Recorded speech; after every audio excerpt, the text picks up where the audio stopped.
Now, this section, we're going to talk a little bit more about your product goals and your process goals. So, your product goals is closing gross commission income, that's GCI, and also rankings as well. Typically, we spend a lot of energy and time celebrating and talking about the product goals, which is essentially okay because I know you've done all this hard work. You definitely want to be rewarded, but we need to be spending a little bit more energy and time talking about our process goals. Essentially, this will tell you if you're going to get the product goals, right? It's going to tell you if you're going to have closings and if you're even going to rank and that GCI as well. It's going to that this is going to get you to that result. So the number of contacts made is your process goals. The number of appointments that you had and also the number of signed agreements, okay? And how it works is that the best indicator of success in our business is in the effort applied to creating lead generation, basically, as opposed to the skill level, customer service level, and any other characteristic of a successful real estate agent. So, indeed, there is a skill level that you need to have, and you definitely need to have good customer service, right? And other characteristics in order to be a successful real estate agent. But majority of your success is determined by your process goals, the number of contacts made, the number of appointments, and the agreements signed. So we need to keep that in mind. That's why it's essential that you are continuously prospecting daily so these process goals can, okay, I'll say maternalize, right? Or, essentially hit your product goals, which is your closings. And then, if you're a person that cares about your rankings, that number, you can rank at the number that you ideally would like and get those accolades that you would like as well. So just keep that in mind when it comes to product goals and process goals. Your key area of focus, these are the four ones. When you are prospecting, you should be tracking your appointments, your agreements, and the profit as well. Of course, right? You want to make sure the money is in aligned with what you're doing, right? So you want to focus on the numbers that you must hit. So we're gonna go over the path to profitability at the end of this entire training. It's the last section. Gain clarity on the goals and the amount of money that you want to make and amount of closings that you want to happen as well, so you can hit that number. So you want to be focusing on the numbers you must hit. You also need to be focused on the contacts that was actually made during your prospecting time, the appointments as well, and your conversion rates, your conversion ratios, because ideally is that you don't want to be doing all this work and you're not realizing that there's an issue maybe that could be going on with your lead generation, or maybe what you're saying, or maybe the scripts you're using, or maybe even the audience that you're targeting. Maybe it's not working. And the only way for us to kind of tell what you have an issue on and where the issue is at, it lies in tracking, right?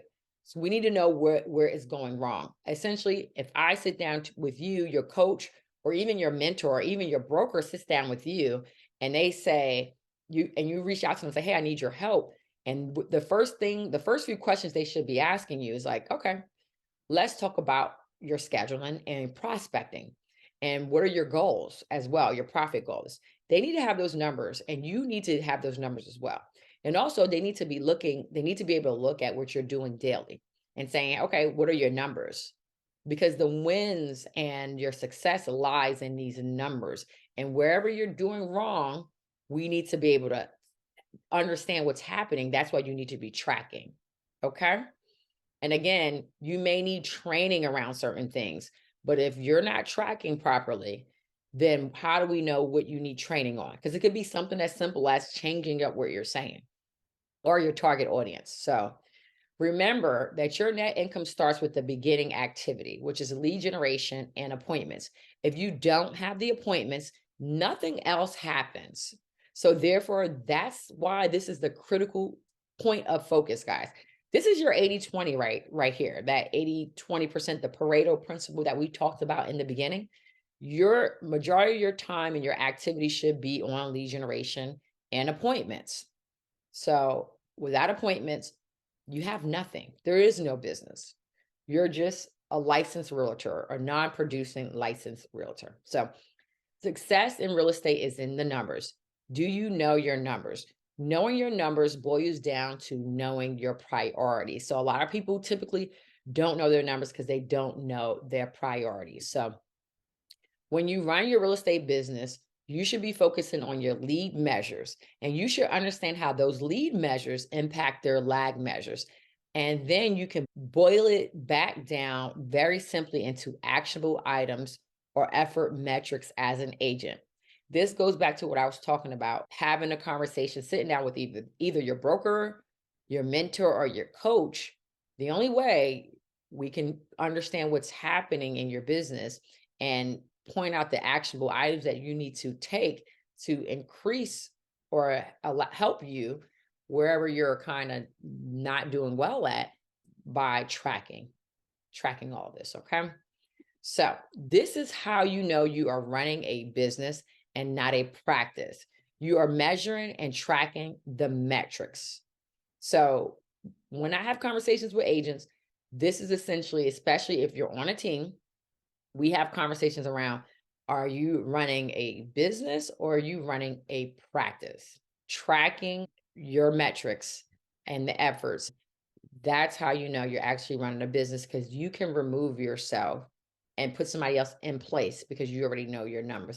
Well, I hope this section was helpful when it comes to tracking and knowing your numbers and understanding the importance of prospecting. Now we're going to jump over to talk about skill versus will when it comes to prospecting.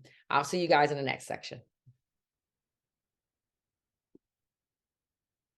I'll see you guys in this next section. We're going to talk a little bit more about skill or will when it comes to prospecting.